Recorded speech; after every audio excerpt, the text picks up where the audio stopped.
मैं इस वक्त शास्त्री भवन में मौजूद हूँ, दिल्ली के शास्त्री भवन पे। यहाँ नौजवान मेरे साथ हैं जिन्होंने रिसर्च स्कॉलरशिप को लेके एक प्रोटेस्ट किया है। क्या मांगे हैं आपकी, किस लिए आपने ये प्रोटेस्ट किया? हमारी मांग सरकार से सीधी है कि 2000 जैसे जिस हिसाब से महंगाई बढ़ रही है उस हिसाब से रिसर्च स्कॉलर्स की फेलोशिप भी बढ़नी चाहिए, क्योंकि हम लोग भी इसी दुनिया में रह रहे हैं जहाँ हम कोई ऐसा तो है नहीं कि भाई हवा में रह रहे हैं।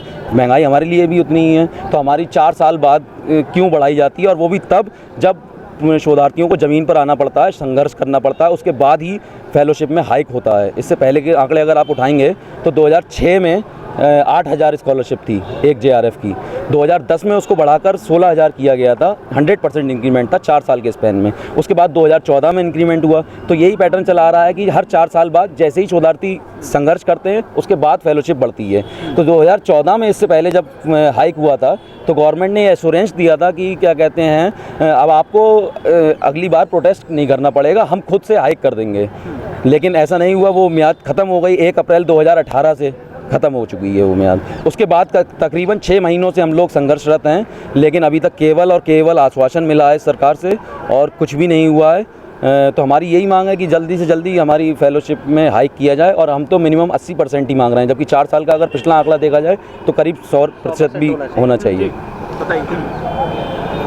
फ़िलहाल अभी जो है हम यहाँ पे सुबह से खड़े हुए थे, करीब 400 से 500 लोग खड़े हुए थे यहाँ पे।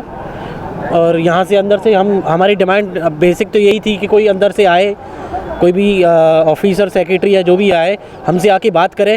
किसी ने हमसे बात तक नहीं की है। हमारे यहाँ पे साथियों को जो है पुलिस ने डिटेन कर दिया है, लेके जा चुकी है। हमारी बेसिक डिमांड तो ये थी कि कोई आए, हमारी बातें सुने।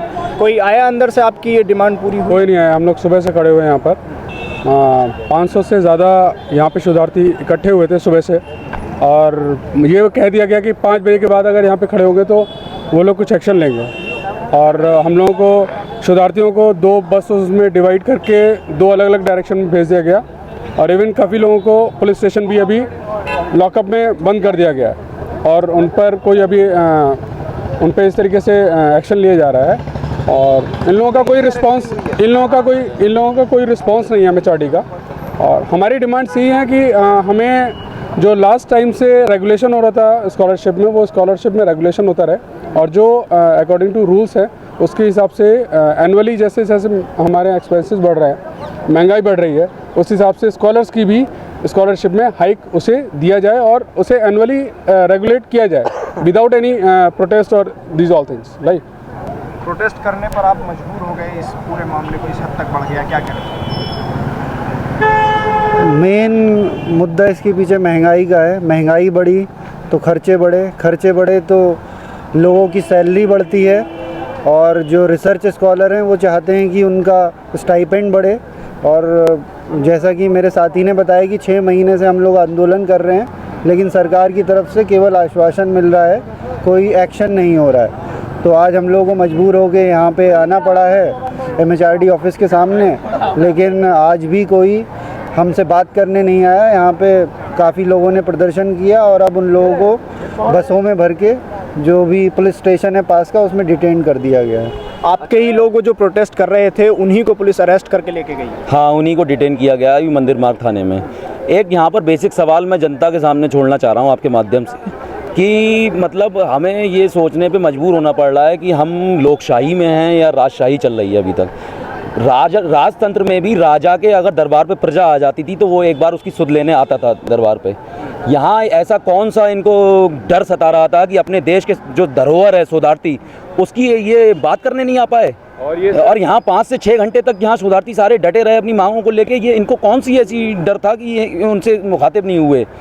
तो मतलब एक और दूसरा ये है कि जैसे मौजूदा सरकार हर मतलब पल पल अपनी छिछली देशभक्ति का प्रदर्शन करती रहती है हर मुद्दे पे, लेकिन उसको क्या कहते हैं, जो देश का अमूल्य धरोहर है शोधार्थी, उसकी फिक्र नहीं है। तो कहाँ है इनकी देशभक्ति? इनकी देशभक्ति पे सवाल है। ये क्या कहना चाहिए सर? ये चाहते हैं कि ये कहते हैं कि मतलब हम रिसर्च को बढ़ावा देना चाहते हैं, लेकिन अगर हम सारे रिसर्चर्स अगर इसी सब कामों में लगे रहेंगे, इन्हीं सब पे ध्यान देंगे, तो हमारी रिसर्च होगी कैसे? तो इनके लिए चाहिए कि ये सही समय पर हमारा इंक्रीमेंट करते रहे, ताकि हम अपना काम सही से कर पाए।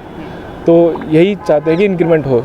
आपकी मांगें पूरी नहीं हुई, किस तरह की मांगें लेके आए हैं? मांगे एक ही मांग है, डिमांड एक ही डिमांड है कि ये जो स्कॉलरशिप में हाइक होनी चाहिए, जल्दी से जल्दी हाइक हो, ताकि हम लोग अपनी स्टडीज़ में काम स्टडीज़ करें। रोज़ रोज़ सड़क पे नहीं आ सकते हैं इस काम के लिए। रोज़ रोज़ सड़क पे नहीं आ सकते, प्रोटेस्ट नहीं कर सकते, पढ़ने लिखने वाले स्टूडेंट यहाँ मेरे साथ मौजूद हैं, आप लोग भी हैं, क्या कहना चाहेंगे? मैं यही कहना चाहता हूँ कि सरकार को इस पर ध्यान देना चाहिए और हम लोग के हेल्प करना चाहिए, क्योंकि हम लोग अलग अलग स्टेट से आते हैं, अलग अलग सिटी में जाते हैं, इस पर हम लोग इस पर निर्धारित रहते हैं और सरकार को इस पर पूरा ध्यान फोकस देना चाहिए, क्योंकि यंग जनरेशन आने वाले समय में पूरा निर्धारित है। तो मैं सरकार से यही अनुरोध करूँगा कि इस बात पर ध्यान दे और अपना जो भी हम लोग मसला है इस पे अपना फोकस करें। और एक छोटी सी रिक्वेस्ट है कि कहीं ना कहीं हम लोग एक गेट टुगेदर करके इस पर पॉइंट टू पॉइंट डिस्कस करें।